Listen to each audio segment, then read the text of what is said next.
Os ais. Lucas 6, de 24 a 26. Ai de vós! Acabando de falar das bem-aventuranças, o mestre passa aos ais. Os ais são advertências que Jesus deu aos seus discípulos, que assim como as bem-aventuranças, também serve para nós. A ponte é feita com a partícula mais, dando uma conotação contrária aos itens postos anteriormente. Os itens são precisamente inversos: pobres, ricos, fome, farto, choro, riso, injúria, louvor. Ai de vós, os que rejeitam o Filho de Deus. Adão preferiu o conhecimento do bem e do mal ao invés do cuidado divino. Esaú rejeitou Deus em troca de um prato de lentilhas. O jovem rico rejeitou o mestre por causa da sua riqueza. O filho pródigo passou um período longe do pai por conta dos prazeres desse mundo. O rei Herodes preferiu os louvores dos homens ao invés de dar glória a Deus. Esses são alguns exemplos bíblicos de pessoas que preferiram as coisas deste mundo. Ao buscar as coisas deste mundo, automaticamente rejeita-se o Filho de Deus. E rejeitar o Filho de Deus é rejeitar o Pai. Rejeitar o enviado é mesmo que rejeitar aquele que o enviou.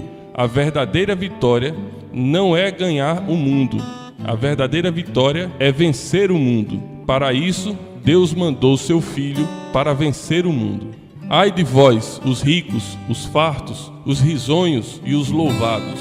A relação proposta pelo mestre inclui itens que a maioria das pessoas buscam. Tais coisas não são danosas à primeira vista. Que mal há em ser rico, ou em ser farto, ou em rir, ou em ser louvado? Faço lembrar que os ais estão relacionados intimamente e opostamente com as bem-aventuranças. Pobreza e riqueza estão relacionadas à maneira que as pessoas se veem espiritualmente. Os judeus, por exemplo, não se sentiam necessitados espiritualmente, se achavam ricos. Por sua vez, os gentios reconheciam sua necessidade espiritual, se reconheciam pobres. O mesmo raciocínio deve ser aplicado em relação aos demais itens. As advertências do mestre são para aqueles que se satisfazem com as coisas deste mundo.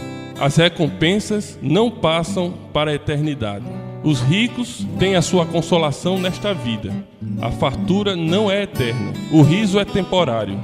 O louvor que é pela glória do homem é comparado com a flor do campo, que com pouco tempo murcha e cai.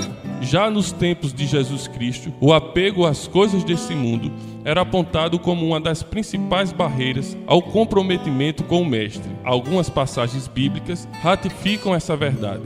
O jovem rico que desejou tornar-se um seguidor do Mestre e voltou atrás quando soube que precisava se desfazer de suas riquezas. Tornou-se um exemplo desse apego. Outro exemplo de apego às coisas terrenas era a simbiose existente entre os líderes judaicos e o Império Romano. Com medo de perderem seus privilégios, preferiram crucificar o Filho de Deus. Antes ou depois? Quando devemos buscar nossa recompensa? As bem-aventuranças e os ais nos respondem essa pergunta. Podemos desfrutar as recompensas oferecidas por este mundo, mas isso nos desabilita dos galardões celestiais. É preferível sofrer privações neste mundo a sermos condenados a uma eternidade de pobreza, escassez, choro e abandono. O reino de Deus é o melhor lugar para passarmos a eternidade.